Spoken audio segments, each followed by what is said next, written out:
마테오가 전한 거룩한 복음입니다. 주님 영광 받으소서. 그때 바리사이들이 다가와 예수님을 실험하려고 무엇이든지 이유만 있으면 남편이 아내를 버려도 됩니까? 하고 물었다. 그러자 예수님께서 이렇게 대답하셨다. 너희는 읽어보지 않았느냐? 창조주께서 처음부터 그들을 남자와 여자로 만드시고 나서 그러므로 남자는 아버지와 어머니를 떠나 아내와 결합하여 둘이 한 몸이 될 것이다 하고 이르셨다. 따라서 그들은 이제 둘이 아니라 한 몸이다. 그러므로 하느님께서 맺어주신 것을 사람이 갈라놓아서는 안 된다. 그들이 다시 예수님께 그렇다면 어찌하여 모세는 이혼장을 써주고 아내를 버려라 하고 명령하였습니까? 하자 예수님께서 그들에게 말씀하셨다. 모세는 너희의 마음이 완고하기 때문에 너희가 아내를 버리는 것을 허락하였다. 그러나 처음부터 그렇게 된 것은 아니다. 내가 너희에게 말한다. 불륜을 저지른 경우 외에 아내를 버리고 다른 여자와 혼인하는 자는 간음하는 것이다. 그러자 제자들이 예수님께 아내에 대한 남편의 처지가 그러하다면 혼인하지 않는 것이 좋겠습니다 하고 말하였다. 예수님께서 그들에게 이르셨다. 모든 사람이 이 말을 받아들일 수 있는 것은 아니다. 허락된 이들만 받아들일 수 있다. 사실 모태에서부터 보자로 태어난 이들도 있고 사람들 손에 보자가 된 이들도 있으며 하늘나라 때문에 스스로 보자가 된 이들도 있다. 받아들일 수 있는 사람은 받아들여라. 주님의 말씀입니다. 안녕하십니까. 안녕하세요. 네, 저기 독서대에서 말씀을 드려야 되는데, 저 독서대 마이크가 저랑 키가 잘 안 맞아가지고, 네, 많이 숙여야 돼서 여기서 말씀을 드리겠습니다. 오늘 8월 14일, 교회 안에서는 이제 꼴배 신부님 축일이기도 하고요. 우리나라에서는 광복절을 하루 앞두고 있는 그런 날입니다. 일본군 그들이 불렀던 이름대로 일본군 위안부 피해자 할머님들을 기억하는 날인데요. 네, 우리가 호흡기에 큰 병을 앓으면 예를 들면 코로나가 있었죠. 코로나 바이러스 2020년이었나요? 몇 년 지났습니다. 큰 병을 한번 앓으면 내 몸이 그 병을 앓기 전으로 돌아가지는 않는 것 같아요. 뭔가가 남죠. 뭔가 찌꺼기들이 남습니다. 병아리를 하고 나면 우리 몸에 흔적이 남아서 그것을 기억하기 싫은데 자꾸 기억나게 하는 뭔가가 남습니다. 장기침도 나고 목소리도 예전보다 달라진 것 같기도 합니다.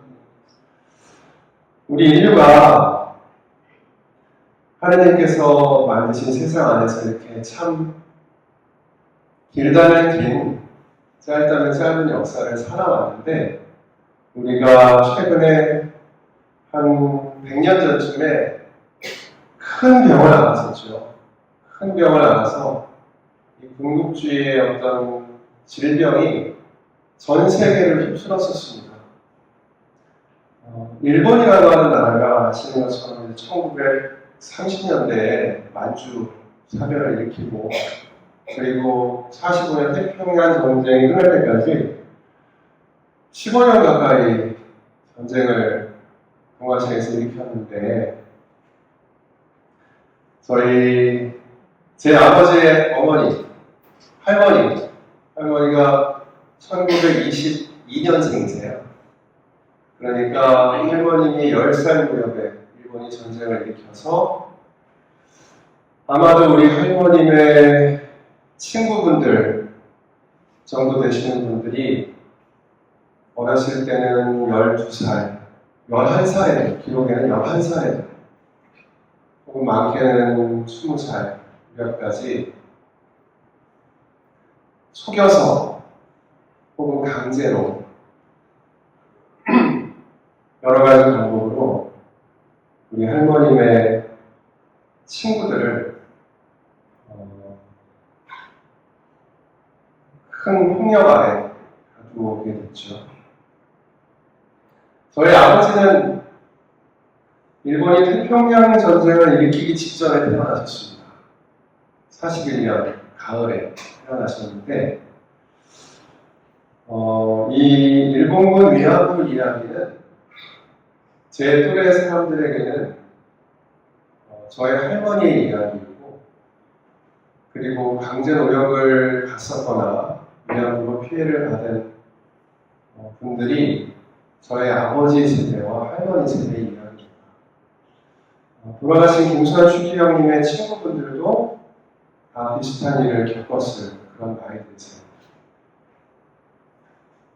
내일이 이제 해방 광복절인데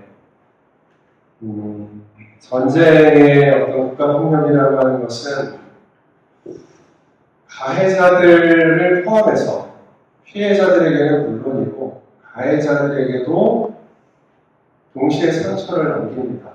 그런데 적어도 가해자들은 집으로 돌아가서 치료를 받을 수는 있죠. 그런데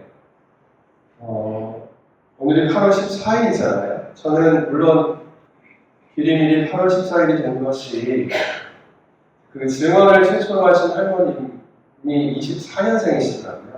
저의 할머님과 2살 차이세요. 그분이 용기를 내셨던 그 날이기도 하지만 우연인데 생각해보면 8월 15일은 적어도 집으로 돌아갈 수 있었던 이들의 이야기라면 오늘 8월 14일은 국가폭력 뒤에 집으로 돌아가지 못하는 사람들의 이야기가 있는 날입니다. 하루 차이인데, 그래서 우리가 하늘나라에 편히 올라가시기를 계속 기도하고 있는 거죠. 이 날에 모여서 일본 군국주의가 어떤 폭력을 행사했는가에 대해서 우리가 여기에서 무엇인가를 선포하는 자리가 될 수도 있겠습니다만은 먼저 하여튼 위로의 자리가 되기를 간절히 바라봅니다.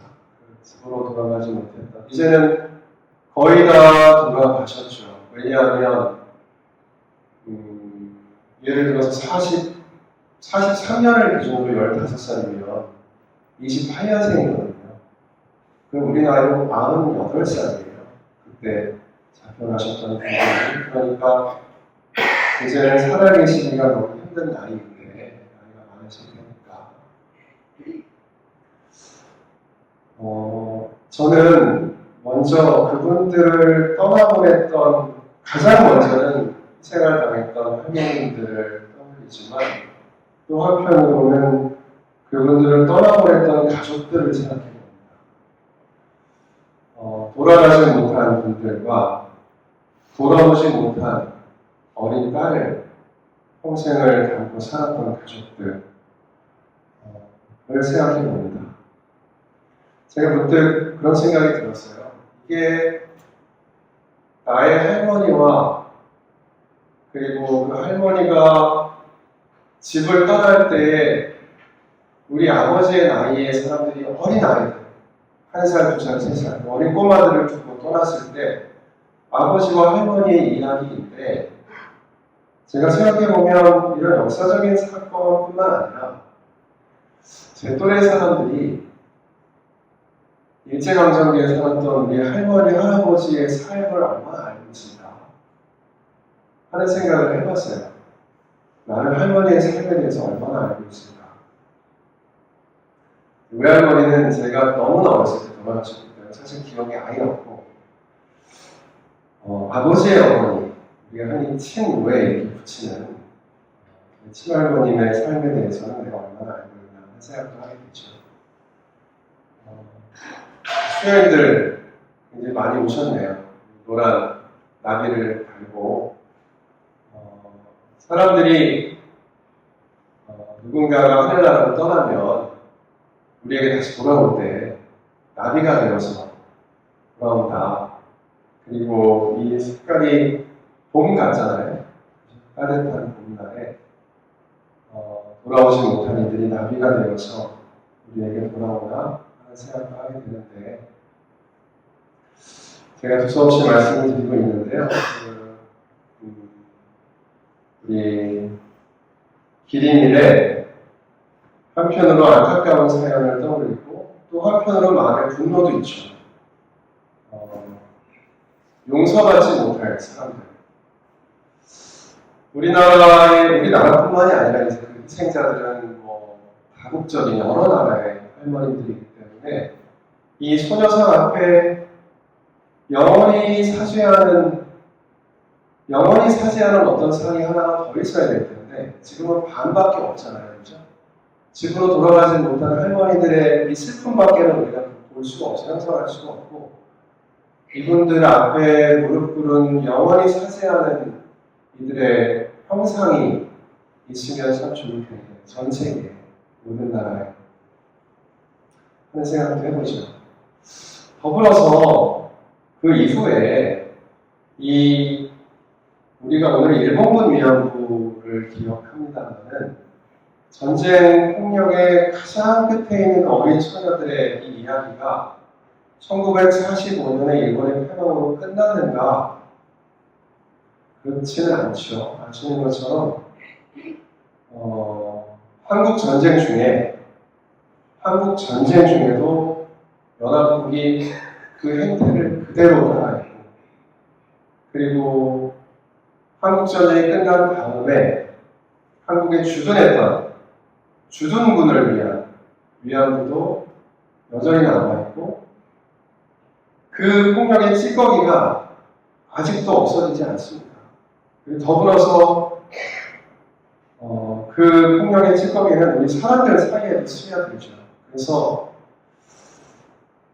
돈 벌려고 그랬던 거 아니냐 라고 표현되는, 이 사람들을 내가 하느님께서 사랑으로 만드신 나와 같은 하나의 종이라고 받아들여야 되나 하는 감정을 느끼게, 그런 분노를 느끼게 하는 사람들이 있는데, 그것 역시도 커다란 폭력의 찌꺼기로 있는 거예요. 어떤 한 사람의 죄가 아니라 거대한 죄악의 찌꺼기가 그 안에 남아있는 거죠.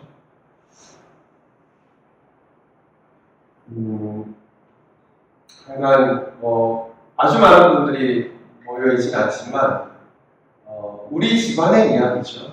여기에서 다 누구나 우리 집안의 이야기가 될 수 있는 그런 날인데, 꼴배 신부님의 그 희생, 내가 이 분노 안에서도 이 거대한 나치라고 하는 이 거대한 분노, 그 불의 앞에서도 사랑을 다시 기억해야 하는가? 이 제국주의 찌꺼기라고 하는 거대한 불의 앞에서도 사죄 하나 없는 이 반쪽짜리 슬픔의 형상 앞에서도, 그 분노 앞에서도 우리는 또 사랑을 생각해야 하는가?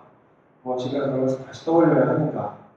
하는 생각과 더불어서 할머님들의 영혼이 하늘나라에서 행복하셨으면 좋겠고, 더불어서 가족들의 상처도 치유가 되기를 바라고, 또 우리가 1년에 한 번 비밀미사에 작은 정성으로 기억을 합니다만은, 하늘나라에서 코코라는 영화 보셨죠? 코코. 하늘나라에서 우리를 바라보시는 이 피해자들의 바람이 오늘 복음 말씀처럼 힘이 있는 남자가, 권력을 가진 남성이, 혹은 무력을 가진 남성이 그렇지 않은 다른 존재를 마음대로 대해도 됩니까? 예수님이 안 된다 라고 분명히 하시잖아요. 오늘날에도 함부로 대해지고 있는 사람들을 더 많이 기억해라 라고 하는 할머님들 바램도 더불어서 함께 생각을 해봅니다. 잠시 묵상 중에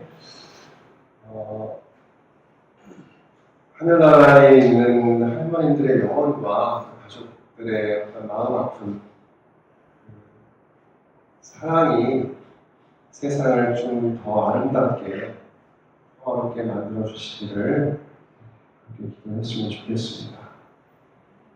저는 만화와 만평을 그리는 작가로 일본군 위안부 문제를 비롯한 여러 사회적 문제에 관심을 두고 활동하는 이정헌 베네딕토라고 합니다.